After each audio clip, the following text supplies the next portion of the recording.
Hello everyone. I'm sure most of you must have been through this situation in which you prepare so much for an exam, and on getting to the exam the result turns out to be the opposite of what you expected.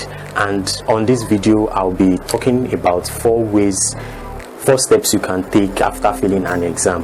And by going through this first step, I'm sure that after you've failed your exam or a result has let you down, you'll be able to catch up and try your best next time you find yourself doing one exam or the other.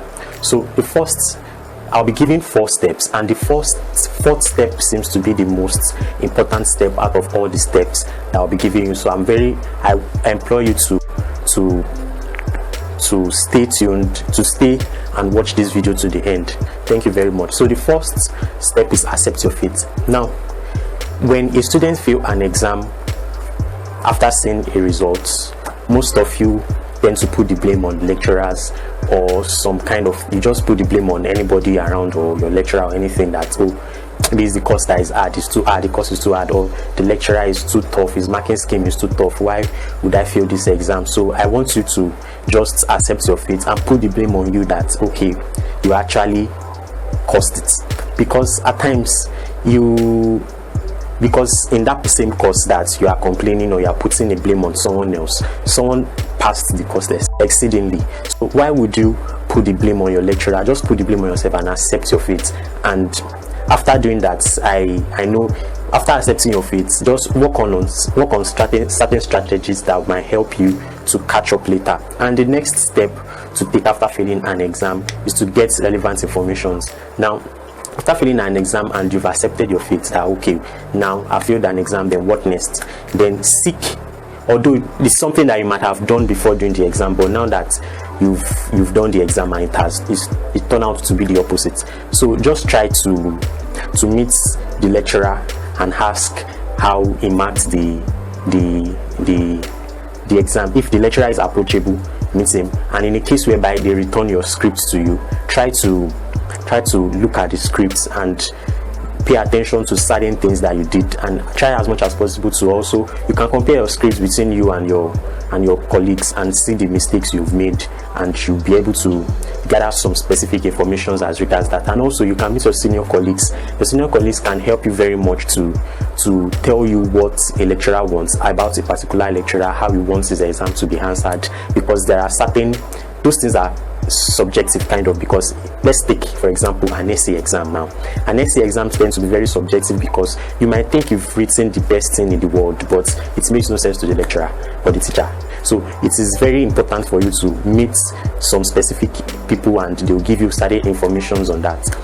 So the next step is visualize. Now it is something that I've actually used myself, and it has actually worked for me so much, because at the end of every semester I tend to compare the results of now to the ones I've gotten before, and even the ones I've gotten now, maybe I take like 4 courses for example. I tend to compare the results together and see the ones I perform well, see the ones I didn't perform well, and try to weigh them and trying to visualize that okay, what are the things that I did in a course that I passed exceedingly well, and what are the things that I did in another course that I failed fully. It's not that I failed, but I might not have a grade that I desire to have, but I can just, maybe I have a C or B or something. So I can compare to a course that I had an A. So just try to visualize the efforts that you put while preparing, and maybe while you are writing an exam, just visualize what you were doing then, and try to weigh those, try to compare the efforts and energy you put, and you might discover that you didn't put as much as energy you put in a course that you had an A to the one that you had very low grade, or maybe your attitude to certain courses is relative. So it is very important for you to visualize at the end. So after visualizing and you've discovered some certain lapses or some relativity, you can try to have a plan. The last point is have a plan. Then after you've discovered, you've gotten enough information, you've accepted your fate and you've visualized, then have a plan. What I mean by have a plan, now you've gotten the information, and gather those informations and try to work on them. Maybe while you are studying, you might give yourself a test and try to work on those things that the lecturer wants you to do, and also try to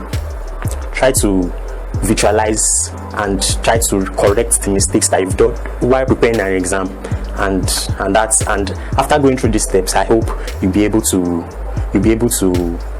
you'll be able to correct certain things after you failed an exam, and any exam that you'll be going to after then will come out very well and excellent, and you pass exceedingly. So thank you for watching this video, and I hope you like this video and you walk through those steps, and it will help you very much. Please share this video to anyone, that's your friend or anybody, and also like my video and also subscribe to my channel. So thank you very much for watching, and bye for now.